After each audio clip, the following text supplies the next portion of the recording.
Hello everyone. Last tutorial में हमने looks के फर्स्ट 10 कोड ब्लॉक्स को देखा था और उनको गौर से समझा था। और इस वीडियो में हम लोग आगे के कोड ब्लॉक्स को गौर से देखते हैं। तो सबसे पहले हम लोग चेंज इफेक्ट बाय का ब्लॉक देते हैं। अब चेंज इफेक्ट बाय के ब्लॉक में हम देख सकते हैं, अगर मैं इस एरो को क्लिक करूं तो इसमें बहुत सारे ऑप्शन हैं और इन सारे ऑप्शन को सिलेक्ट करके हम लोग अपने स्प्राइट की बहुत सारी चीज़ें चेंज कर सकते हैं। अब जैसे अगर मैं कलर सेलेक्ट करूँ तो कलर जो है हमारे स्प्राइट के जो कलर इफेक्ट है उसे चेंज करेगा। तो सबसे पहले हम वो सेट करते हैं और लेट्स से मैं कलर इफेक्ट को 25 से चेंज करता हूँ। और अगर हम अपने स्प्राइट को इस टाइम देखें तो इसकी शर्ट जैसे रेड है और इसकी स्किन का कलर ब्राउन सा है। तो अगर मैं इसे क्लिक करूँ तो हम लोग देख सकते हैं कि ये इसका कलर चेंज हो गया। इसी तरह अगर मैं इसे दोबारा क्लिक करूँगा तो ये कलर इफेक्ट दोबारा चेंज हो गया। और मैं इस कलर इफेक्ट को अगर वापस लाना चाहता हूँ तो मैं इसको माइनस में रखूँगा और फिर अगर मैं इसे दोबारा रन करूँगा तो ये कलर इफेक्ट इस तरह वापस भी आ सकता है। अब हम अपना अगला ऑप्शन देखते हैं जो कि है आई फिश का। अब जो आई फिश का इफेक्ट है वो हमारे स्प्राइट को ऐसा दिखाता है जैसे कि वो वाटर में है। तो लेट्स से अगर मैं इसको 25 ही सेट करता हूँ और अगर मैं इसे रन करूँ तो हम लोग देख सकते हैं कि ये कैसे इफेक्ट शो कर रहा है जैसे कि ये पानी में। इसी तरह अगर मैं इसको नेगेटिव में लेके जाऊं, लेट्स से -50, तो ये वापस वैसे ही आ जाएगा। इसी तरह अब हम अपना अगला ऑप्शन देखते हैं जो कि है वर्ल्ड इफेक्ट। और ये इफेक्ट जो है बेसिकली वर्ल्ड इफेक्ट शो करेगा। तो लेट्स से अगर मैं इसको 25 सेट करता हूँ और इसे रन करता हूँ तो हम देख सकते हैं कि ये कैसा टेढ़ा हुआ जा रहा है। और अगर मैं इसको वापस लाना चाहता हूँ तो मैं इसको -50 सेट करता हूँ और इसे दोबारा क्लिक करता हूँ। इसी तरह अगर हम अपना अगला ऑप्शन देखें जो कि है पिक्सेलेट का, तो ये बेसिकली हमारे स्प्राइट को पिक्सेलेट करेगा, मतलब कभी धुंधला कर देगा। तो लेट्स से अगर मैं इसे 25 पे सेट करता हूँ और अगर मैं इसे रन करूँ तो ये देखें हमारे ये स्प्राइट कैसे धुंधला हुआ जा रहा है। इसी तरह अगर मैं इसे वापस लाना चाहता हूँ तो मैं नेगेटिव में वैल्यू सेट करूँगा और ये वापस भी आ सकता है। और अगर मैं इसे इंक्रीज़ करूँगा तो ये दोबारा सही भी हो जाएगा।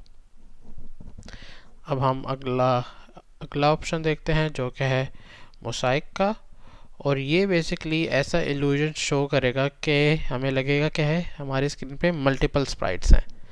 तो लेट्स से अगर मैं इसे 4 सेट करता हूँ और इसे रन करूँगा तो हम देख सकते हैं कि ये ऐसा इफेक्ट शो कर रहा है कि हमारे पास 4 स्प्राइट्स हैं। इसी तरह अगर मैं इसको नेगेटिव में लाऊंगा तो मैं इसे वापस चेंज भी कर सकता हूँ। अगला जो हमारा ऑप्शन है वो है ब्राइटनेस का। तो ये हमारे स्प्राइट की ब्राइटनेस को कम या ज़्यादा कर सकता है। लेट्स से अगर मैं 25 सेट करता हूँ और इसे क्लिक करूँगा तो हमने देखा कि कैसा ब्राइट हो गया। और अगर मैं इसे माइनस में सेट करता हूँ तो ये इसकी ब्राइटनेस को डिक्रीज़ करेगा।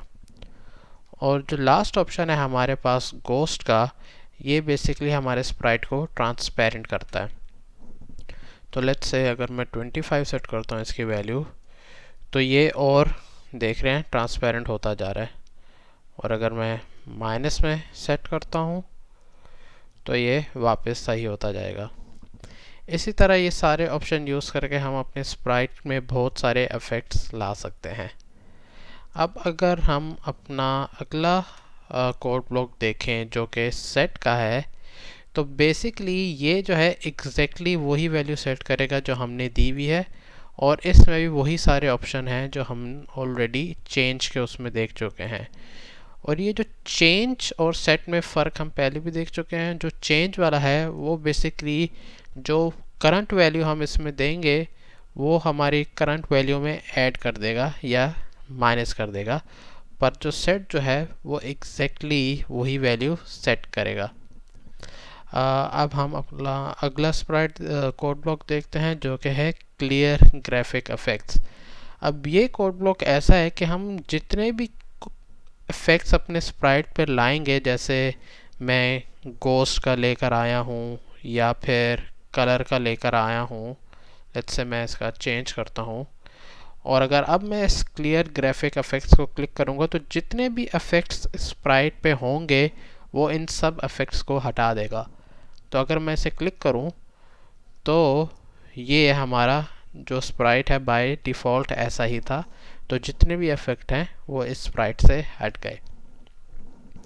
अगर हम अपना अगला कोड ब्लॉक देखें शो का, तो बेसिकली होगा क्या कि लेट्स से हमारा ये स्प्राइट हिडन है, मैं इस बटन से इसे हिडन कर देता हूँ, और अगर अब मैं ये कोड ब्लॉक शो को क्लिक करूँगा तो हम देख सकते हैं कि ये हमारा स्प्राइट शो हो गया। तो हमारी प्रोग्राम में कभी कभी ऐसा हो सकता है कि हमें ज़रूरत पड़े कि हमें अपने स्प्राइट को हाइड करना हो या शो करना हो, तो शो के कोड ब्लॉक से हम उसे शो कर सकते हैं, और जो नेक्स्ट कोड ब्लॉक है हाइड का, उसके थ्रू हम अपने स्प्राइट को हाइड कर सकते हैं। अगर मैं इसे क्लिक करता हूँ तो ये देखें हमारा स्प्राइट हाइड हो गया, और अगर मैं इसे शो करता हूँ तो ये हमारा स्प्राइट शो हो गया।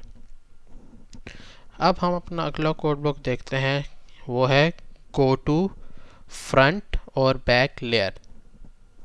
अब इसको समझने के लिए हम सबसे पहले क्या करते हैं, ये जो हमारा अगला स्प्राइट है बॉल, हम इसको अपने स्प्राइट के ऊपर लेकर आ जाते हैं, और मैं वापस अपने स्प्राइट बेन को क्लिक करता हूँ।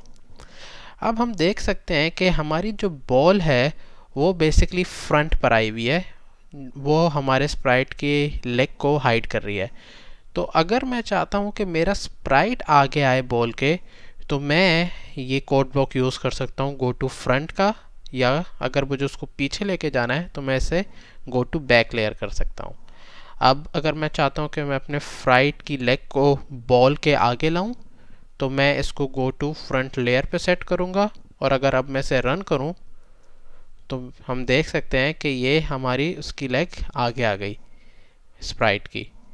इसी तरह अगर मैं चाहता हूँ ये जो हमारा स्प्राइट है बेन, अगर मैं उसको बैक लेयर पे लेके जाना चाहता हूँ, तो मैं इसे बैक सेट करूँगा, और फिर इसे अगर मैं रन करूँ तो हम देख सकते हैं कि हमारी बॉल दोबारा आगे आ गई, और जो बेन है स्प्राइट उसकी लेग बॉल के पीछे चली गई। इसी तरह अगर हम अपना अगला स्प्राइट देखें, वो भी काफ़ी सिमिलर है इसके, फ़र्क सिर्फ इतना है कि इसमें हम लोग ये भी सेट कर सकते हैं कि हमें कितनी लेयर्स आगे या पीछे लेके जाना है। ये जो गो टू बैक लेयर था या गो टू फॉरवर्ड लेयर था, वो सिर्फ एक लेयर आगे या पीछे लेकर जा सकता है, पर ये जो गो फॉरवर्ड या बैकवर्ड 1 2 3 जितनी भी लेयर्स हैं उसके थ्रू हम बता सकते हैं कि कितनी लेयर आगे लेके जाना है। तो लेट्स से मैं एक सिनेरियो क्रिएट करता हूँ कि मेरा गोल कीपर और बॉल इस तरह हुए हुए हैं सेट। अब हम देख सकते हैं कि हमारा जो स्प्राइट है बेन, वो बॉल के भी पीछे है और गोल कीपर के भी पीछे है। अगर मैं इसको फॉरवर्ड 1 लेयर करूँगा तो हम देखेंगे, अगर मैं इसे अब क्लिक करूँ तो हम देखेंगे कि ये हमारा बेन जो है वो इस टाइम गोली के ऊपर आ गया है, और अगर मैं इसे दोबारा क्लिक करूँगा तो हम देखेंगे कि हमारा जो बेन है स्प्राइट वो बॉल के भी आगे आ जाएगा। अब मैं इसे क्लिक करता हूँ तो ये देख सकते हैं कि हमारा जो बेन है स्प्राइट वो बॉल के ऊपर आ गया। अगर अब मैं इसे डायरेक्टली सबके पीछे करना चाहता हूँ तो हमें पता है कि हमारे पास 2 लेयर्स हैं, क्योंकि एक बॉल की लेयर है और एक गोली की लेयर है। तो अगर मैं इसे 2 कर दूँ और फॉरवर्ड के जगह बैकवर्ड कर दूँ, और अगर अब मैं इसे रन करूँगा तो हमारा स्प्राइट सब लेयर्स के पीछे चला जाएगा, बॉल के भी पीछे और गोली के भी पीछे। अगर मैं इसे 2 लेयर फॉरवर्ड लाना चाहता हूँ तो अब हमारा स्प्राइट बॉल के भी आगे आ जाएगा और ये जो गोल कीपर है इसके भी आगे आ जाएगा। अब मैं इसे क्लिक करता हूँ तो हम देख सकते हैं कि ये जो हमारा स्प्राइट है दोनों के आगे आ गया। तो जो लेयर, अगर हम लेयर जो भी नंबर देंगे वो उतनी लेयर्स आगे आ जाएगा। अब हम अपना अगला कोड ब्लॉक देखते हैं जो कि है कॉस्ट्यूम नंबर या कॉस्ट्यूम नेम का।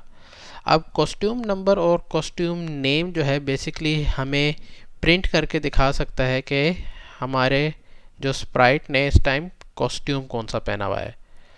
लेट्स से अगर मैं इसे लेट्स से से ब्लॉक में डालता हूँ, अगर मैं ऊपर जाऊँ और से ब्लॉक में कॉस्ट्यूम नंबर डालता हूँ और अगर मैं इसे रन करूँ तो हम देख सकते हैं ये कह रहा है कॉस्ट्यूम 1, क्योंकि इस टाइम कॉस्ट्यूम 1 सेलेक्ट है।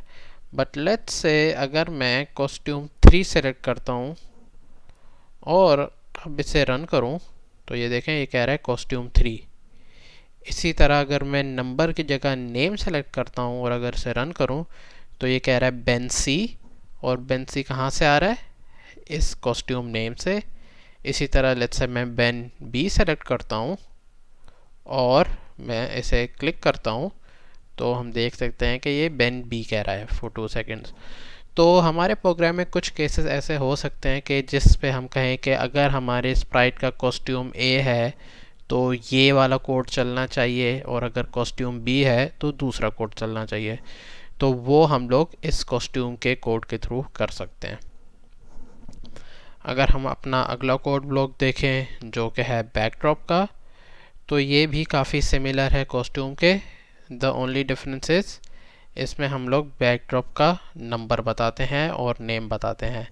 तो लेट्स से इस टाइम हम देख सकते हैं हमारे बैकड्रॉप का नंबर है 5। तो अगर मैं इसे क्लिक करूं तो ये देखें ये कह रहा है 5। और इसी तरह अगर मैं नेम पे क्लिक करूं तो अगर मैं अपने ऐसा करता हूं बैकड्रॉप पे जाता हूं और मैंने स्पोर्ट्स के सेक्शन से ये सॉकर का बैकड्रॉप लाया हूं तो इसका नाम हम देख सकते हैं सॉकर है। और अगर मैं बैक जाऊं और इसे रन करूं तो ये देख सकते हैं ये सॉकर कह रहा है। इसी तरह जो आज का आखिरी कोड ब्लॉक है वो है साइज़, और बेसिकली ये हमारे स्प्राइट का साइज़ बता सकता है। तो अगर हम देख सकते हैं कि इस टाइम हमारे जो स्प्राइट है बेन उसका साइज़ 80 है, और अगर मैं इसे रन करूं तो ये 80 कह रहा है। तो हमने इस ट्यूटोरियल में लास्ट के 10 लुक्स के कोड ब्लॉक देखे हैं। अगर आपको कुछ समझ नहीं आया या आपका कोई सवाल है तो कमेंट्स करें और मैं जल्द से जल्द रिप्लाई करने की कोशिश करूँगा। Thank you.